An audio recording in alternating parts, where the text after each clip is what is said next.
Jambo watazamaji wa runinga mwipendayo mafunzo New Curriculum. Leo ni siku ya Jumapili tarehe 2 mwezi wa Mei mwaka wa 2021. Nimejaa kama pishi la mchele huku nikiwa na wakaribisha kwa moyo mkunjufu na mikono kifuani ili tuweze kuandamana nanyi kenye kuanzia sasa hadi tamati. Na leo nimekuandalia babu kubwa, maana leo niko na mambo si haba huku nikiwa nimejawa na bashasha kem. Basi leo ilivyo desturi ya kipindi chetu cha Jumapili, ningependa tuanze na habari ambazo zimegonga vichwa vya habari humu nchini, habari ambazo zimetawala. Halikadhalika tukiangazia gazeti la leo, ama kweli habari ambazo zimegonga vichwa vya habari katika gazeti la leo Sunday Nation. Kama hujapata nakala yako tungali mapema, ni kumada inasema is that it there. Sasa ukitaka kujua ni nini ambacho wanazungumzia katika, bila shaka utajinunulia nakala yako ili uweze kusoma mengi. Maana pale nikiangalia katika gazeti kuna picha pale zimechora pale za waheshimiwa Ruto, Raila Amolo Odinga, Kalonzo Musyoka, Wetangula, Mudavadi, Gideon Moi. Hao watu wamechora pale, na ukitaka kujua habari zaidi fungua ukurasa wa 19, 20, 21 ili uweze kupata uondo. Maana kumbuka hawa ndio wananyemelea, wanamezea mate kiti cha urais mwaka wa 2022 ambapo ni mwaka kesho. Ama kweli tukitoka hapo katika gazeti hilo tu la Sunday Nation, halikadhalika kuna habari ambazo zinasema kwamba Orengo is a trader. Yaani Orengo ni msaliti, na habari zenyewe unazipata katika ukurasa wa 22. Fungua pale usome upate kujua ni kwa nini Orengo sasa anachukuliwa kama msaliti wa chama chake cha ODM na kinara wake. Hali kadhalika tukiwa katika uchambuzi wa magazeti pia ni kwamba wananchi wa Kenya, Uhuru anaonekana pale akiwa anatangaza kufunguliwa kwa kaunti 5 ambazo zilikuwa zimefungwa. Na bila shaka habari ambazo nimezipata na kusipokea ni kwamba mara tu tangazo hilo lilipofanyika, watu walifurahia na wakasherehekea kweli katikati ya jiji na maeneo mengine. Hayo kando, sasa tuanze moja kwa moja zile habari ambazo zimekuwa zikigonga vichwa vya habari. Hiyo jana tumepata habari kwamba habari ambazo zilikuwa zimetawala vyombo vya habari ni kwamba ili kuweza kuwania urais wa mwaka 2022 hawa vinara wawili, vigogo wawili hawa, Mheshimiwa Raila Amolo Odinga wa chama cha ODM na mwenzake huyu bwana Ruto ambaye naibu wa rais.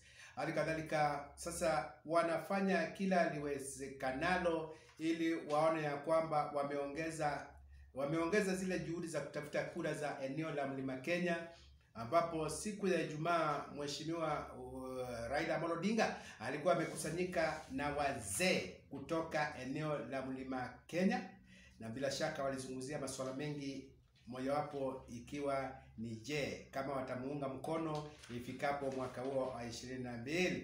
Hali kadhalika naye Mheshimiwa wetu Ruto, mchapakazi yule anajiita hasla, na wandani wake alikuwa amewakaribisha kule maeneo ya Narok katika mbuga ya wanyama ambayo inaitwa Masai Mara, na kule wanafanya mikutano kadhaa, na pia alikuwa ameita watu wengine ambao bila shaka wanapanga mikakati endapo watakuwa wamebahatika wachukua serikali, waone ni mikakati hivi ambayo watapanga ili kuona kwamba serikali itakuwa inafanya vizuri ili waweze kutimiza ndoto ya Asla Nation. Tukitoka hapo, habari zingine ambazo ni za kutamausha bila shaka, na hapa naongea nikiwa na huzuni tele, ni jinsi mambo yanavyoonekana kule katika bara Hindi, hususan katika mji mkuu wa bara Hindi ambao ni New Delhi. Tunaona ama kweli huu ugonjwa wa COVID-19, huu ugonjwa ni mnyama na shetani kweli. Amini usiamini, ewe mtazamaji na msikilizaji, kuanzia juma iliyopita hivi siku za hivi karibuni kule India, na hususan miji mikubwa kama kule New Delhi, Karachi na kadhalika, idadi ya wale ambao wanaaga dunia kutokana na gonjwa la COVID. Kwa siku inakuwa ni watu 3,000. 3,000 people are dying in India daily because of COVID-19. Hakika ni habari za kutamausha. Ulimwengu mzima hakuna hewa, watu wanakufa kama zige, familia wanaonekana katika mitandao wakiwa na jamaa wao wanakufa tu wa Kenya. Na hao tu ni wale wanakufa 3,000. Na hapa kwetu Kenya tunazungumzia watu 18 na tumefunguliwa. Kwa hivyo India sasa imekuwa nambari 2 kuwa na manchi katika dunia kuwa na maambukizi mengi baada ya Marekani, na wengine ni kama Brazil pia wako pale wanang'ang'ana na hili gonjwa.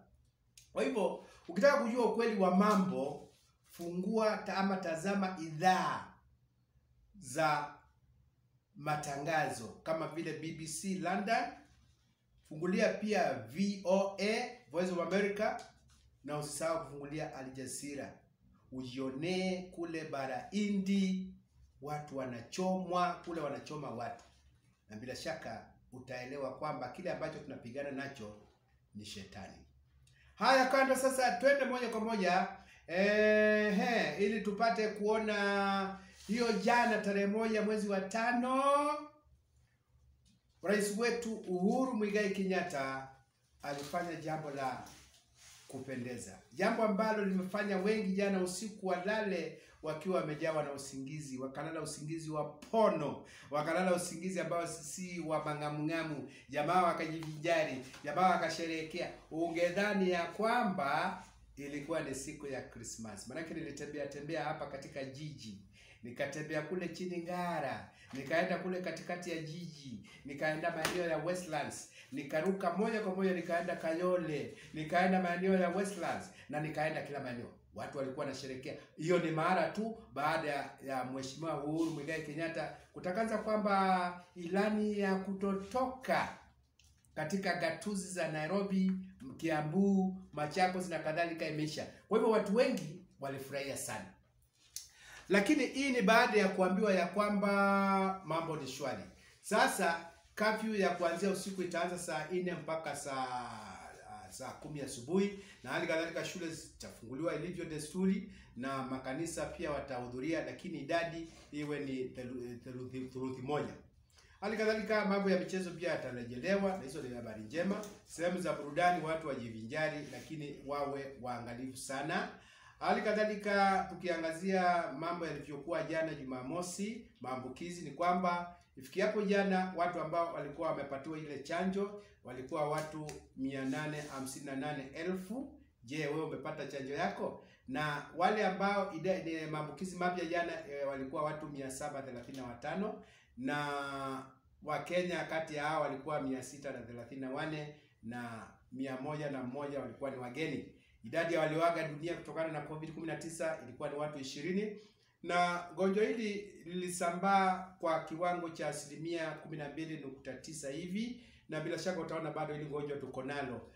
Nikigeukia masuala mengine ya EPL ya Uingereza ni kwamba hiyo jana kulikuwa na mechi 3, ambapo mechi ya kwanza ilikuwa ni mechi Crystal Palace dhidi ya Man City, ambapo Man City ilichabanga Crystal Palace kwa mabao 2-0. Mechi iliyotangulia ilikuwa mechi kati ya Brighton dhidi ya Leeds, ambapo bila shaka Brighton ilivyotarajiwa ilichabanga mabao 2-0.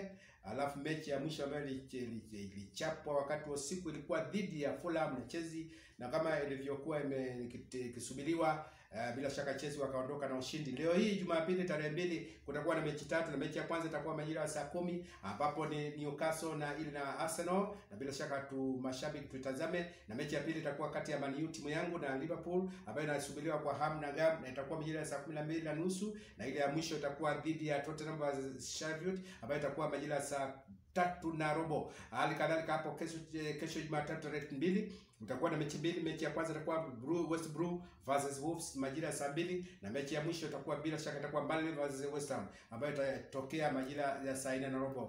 Ama kweli leo pia msisahau kwamba huenda mshindi bingwa wa ligi ya Uingereza akajulikana leo, ndapo bila shaka Man U wataotea katika mechi yao, na alafu tu watawaze Man City kama mabingwa.